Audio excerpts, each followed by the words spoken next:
નમસ્કાર, આપ જોઈ રહ્યા છો ARV ન્યૂઝ ને હું છું માસૂમ. નજર કરીએ આજના મહત્વના સમાચાર ઉપર.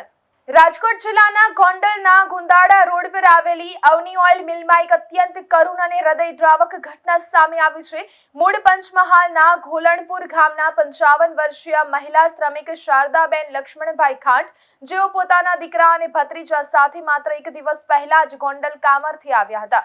તેમનું મશીનમાં ફસાઈ જવાથી કરુણ મોત નીપજ્યું છે. સવારે કામ દરમિયાન ઓઇલ મિલના મશીનમાં ખોડ અટવાઈ જતા શારદાબેન તેને હટાવવાનો પ્રયાસ કરી રહ્યા હતા. તે સમયે અચાનક તેમનું કપડું મશીનમાં વીંટાઈ ગયું હતું. કપડું ખેંચાવાની સાથે જ તેઓ પણ મશીનની અંદર ખેંચાઈ ગયા હતા અને ઘટના સ્થળે જ તેમનો જીવ ચાલ્યો ગયો હતો.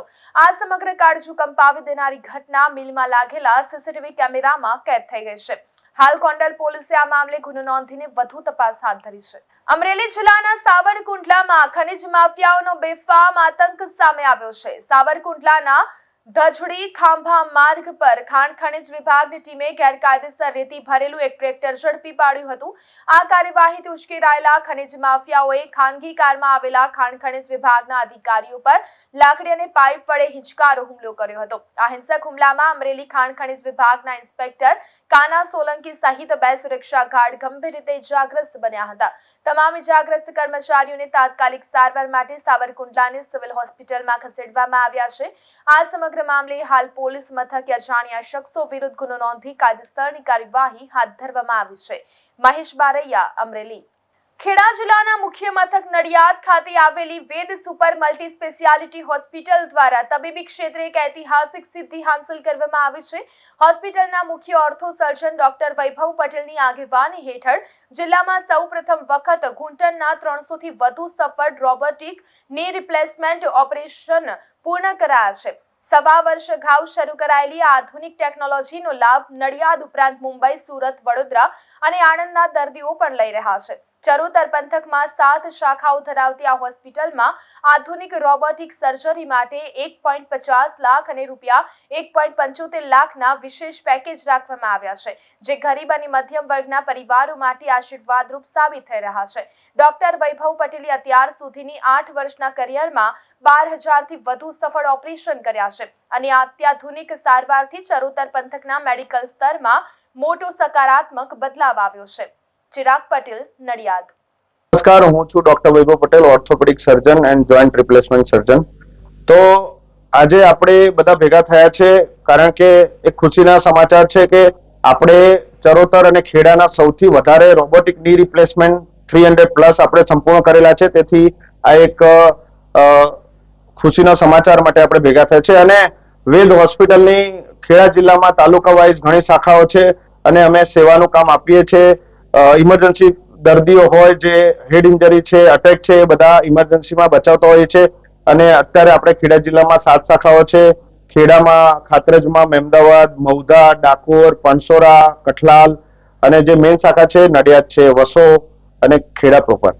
અને અમારા ત્યાં આયુષ્માન યોજનાનો પણ તમે લાભ લઈ શકો છો. નવજાત બાળક જન્મેલા હોય, પથરીના ઓપરેશન છે, તે ઉપરાંત ઓર્થોપેડિકની સારવાર છે, તે બધી જ આપણે આયુષ્માનમાં સરકાર, મોદી સરકાર સાહેબના મદદથી આપણે અહીંયા કાર્યરત છે. અને સૌથી સારી વસ્તુ એ છે કે અમને પોતાને અપડેટેડ રાખીએ છીએ. જેમ કે આ રોબોટિક સર્જરી છે તે ખૂબ જ ઓછી જગ્યાએ અવેલેબલ હોય છે અને ખેડા જિલ્લાનો સૌપ્રથમ હું રોબોટે 1.25 વર્ષ પહેલા લાવ્યો હતો અને ઘણા બધા દર્દીઓને ઓછા રેટમાં આ સેવા મળી રહે છે.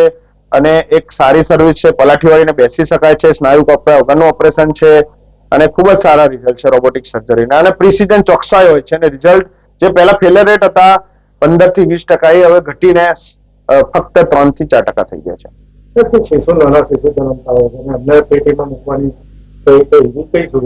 તો એક એવી સરકારની આયુષ્માન યોજના હેઠળ NICU માં નિયોનેટલ કેરની સુવિધા છે, જેમાં સરકાર 24 કલાકના લાભાર્થીઓને લાભ આપતી હોય છે. જ્યારે પણ બાળક જન્મે છે ત્યારે નવજાત બાળકને પેટીમાં રાખવા માટે તદ્દન નિઃશુલ્ક દવા, કોઈ પણ ખર્ચા વગર એની સારવાર થતી હોય છે. અત્યાર સુધી મેં રોબોટિક સર્જરી તમે કહો તો સૌથી વધારે 300+ રોબોટિક સર્જરી કરેલી છે.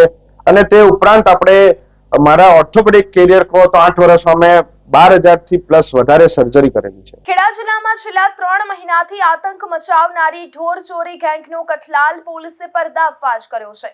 પોલીસે ટેકનિકલ સર્વેલન્સના આધારે તપાસ હાથ ધરીને અમદાવાદથી મુખ્ય આરોપીઓ ઉવેસ અહેમદ ઉર્ફે યાયા અને મોસીન ઉર્ફે કાણિયાનો ઝડપી પાડ્યા છે.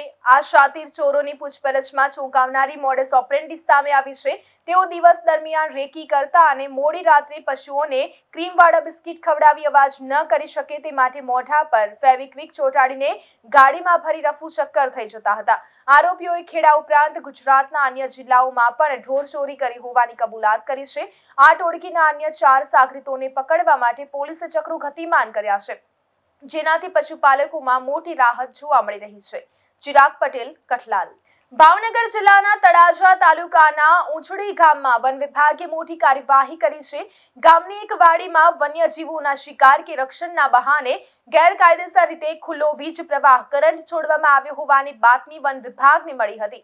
આ બાતમીના આધારે વન વિભાગની ટીમે દરોડો પાડીને ખેડૂત આરોપી જીવનભાઈ બચુભાઈને રંગે હાથ ઝડપી લીધો હતો. આ ખુલ્લો વીજ કરંટ માનવ જીવન, પશુઓ અને વન્યજીવો માટે અત્યંત જોખમી હોવાનું જણાવી વન વિભાગે આરોપી ખેડૂત સામે વન્ય પ્રાણી સંરક્ષણ અધિનિયમ હેઠળ ગુનો નોંધી ₹30,000નો દંડ વસૂલ કર્યો છે. તો આ 7 સમાચારોમાં અત્યારે બસ આટલું જ. નમસ્કાર.